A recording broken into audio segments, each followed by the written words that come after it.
हर हर महादेव दोस्तों, मेरे बच्चे, आज मैं तुमसे बात करने आया हूँ। महादेव जी कहते हैं, बिना किसी इच्छाओं के कोई व्यक्ति नहीं रह सकता। हर व्यक्ति के मन में इच्छा वास करती है और उस इच्छा को साकार रूप देने के लिए वो व्यक्ति अनेकों जतन करते हैं। उसकी इच्छाएं उसे काफ़ी हद तक कामयाब भी बनाती है और कुछ इच्छाएं ऐसी भी होती हैं जिसके लिए वो कड़ी मेहनत भी करते हैं, अपनी रातों की नींद को भी कुर्बान करते हैं, अपना एक वक्त का पेट काटते हैं अपनी उस एक इच्छा को पूरी करने के लिए, अपने अन्य इच्छाओं को मारते हैं और फिर यही कठिनाई तुम्हारे तपस्या बन जाती है। तुम हर रोज इस तपस्या को करते हो, चाहे कितनी भी पीड़ा क्यों ना सहनी पड़े, तुम अपने तप से पीछा नहीं हटते हो। फिर एक ऐसा वक्त आता है जब तुम्हारी तपस्या साकार रूप ले लेती है और तुम्हें तुम्हारी तपस्या का फल प्राप्त होता है, जिसके लिए तुमने इतने कष्ट सहे, इतनी यातनाएं झेलें। अब तुम्हारा यह समय सूर्योदय का है। महादेव जी कहते हैं, तुम्हें भी यह फल प्राप्त होने वाला है जिसके लिए तुमने कड़ी मेहनत की है। वो खुशी जल्द ही तुम्हें प्राप्त होने वाली है। जल्द ही तुम्हें तुम्हारी तपस्या का फल प्राप्त होगा और तुम इसके हकदार हो मेरे बच्चे। ये तुम्हारा उपहार है, कल्याण हो आपका।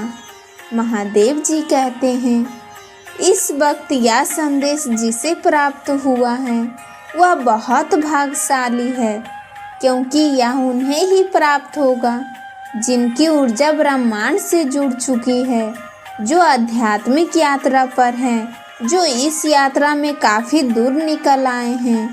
महादेव जी कहते हैं, यह उन सभी लोगों के लिए है जो अपने सपनों पर कार्य कर रहे हैं।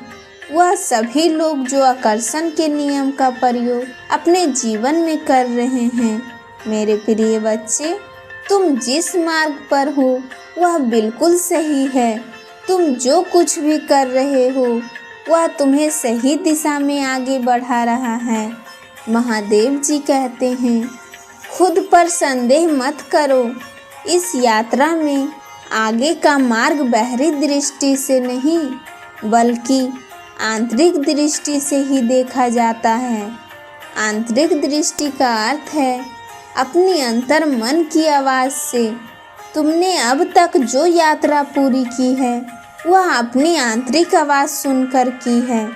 इस समय तुम्हारे मन में जो भी आशंकाएं हैं उन्हें त्याग दो। महादेव जी कहते हैं, जिस विषय में तुम सोच रहे हो उसमें तुम्हें सफलता प्राप्त होगी। तुमने जो कुछ भी सोचा है वह सब तुम्हें ज़रूर मिलेगा। विश्वास करो और आगे बढ़ते रहो। महादेव जी कहते हैं कि तुम्हारे मन का प्रत्येक आवाज़ मैं सुन रहा हूँ, इसी कारण तुम्हें हर प्रश्न का उत्तर भेज रहा हूँ। अब बताओ तुम्हारे में क्या शंका शेष है, क्योंकि शंका चिंता को जन्म देती है और चिंता व्यक्ति को निर्बल बनाती है। पर तुम निर्बल कैसे हो सकते हो? तुम तो मेरे प्रिय हो जो अपने आत्मा लक्ष्य की ओर बढ़ते हुए जीवन के लक्ष्यों को पूरा कर रहे हो। महादेव जी कहते हैं कि ऐसे दिव्य आत्माएं मुझे अति प्रिय है, इसलिए तुम्हारी सफलता निश्चित ही है। तो सच्चे मन से कहो ओम नमः शिवाय। महादेव जी कहते हैं, मेरे प्यारे बच्चे, कैसे हो तुम? मैं जानता हूँ तुम अत्यंत भोले भाले और कोमल हृदय के व्यक्ति हो। तुम लोगों की गलत मंशा समझ नहीं पाते हो, इसलिए आज मैं तुम्हारा मार्गदर्शन करने आया हूँ। महादेव जी कहते हैं, मेरे बच्चे, तुम्हें अपने रिश्ते को लेकर सचेत रहने की आवश्यकता है। तुम्हें कोई भी निर्णय भावनात्मक रूप से नहीं लेना है। भली भांति सोच विचार करने के पश्चात ही तुम्हें आगे बढ़ना है। तुम्हारे रिश्ते में एक नया मोड़ आने वाला है। कोई तीसरा तुम्हारे मध्य आ रहा है। वह कोई भी हो सकता है, कोई अनजान व्यक्ति, सगा संबंधी, माता पिता, मित्र आदि। महादेव जी कहते हैं कि तुम्हारे समझ कई संकट उत्पन्न हो सकते हैं। तुम्हारे संबंध को तोड़ने का प्रयास किया जाएगा। संभव है कि तुम्हारा प्रेमी भी तुम्हारा साथ ना दे पाए, किंतु तुम दुखी मत होना, धीरज रखना और अपने प्रेम पर भरोसा रखना। महादेव जी कहते हैं कि तुम्हारा प्रेम इतना पवित्र है कि कोई चाहकर भी तुम्हारे साथ छल नहीं कर पाएगा। मेरे बच्चे, परिस्थितियाँ चाहे कितनी भी विषम क्यों ना हो, तुम अपने मन में कोई भी नकारात्मक विचार मत लाना। महादेव जी कहते हैं, तुम मेरे प्रिय और सीधे साधे भक्त हो। तुम्हारी सादगी ही तुम्हारा बल है। कोई भी तुम्हें उससे अलग नहीं कर पाएगा। अपने महादेव पर भरोसा रखो और आने वाली चुनौतियों का सामना करने के लिए सजग हो जाओ। समझ लो, यह तुम्हारे प्रेम की परीक्षा है और इसमें उत्तीर्ण तुम्हें ही होना है। मेरा आशीर्वाद तुम्हारे साथ है।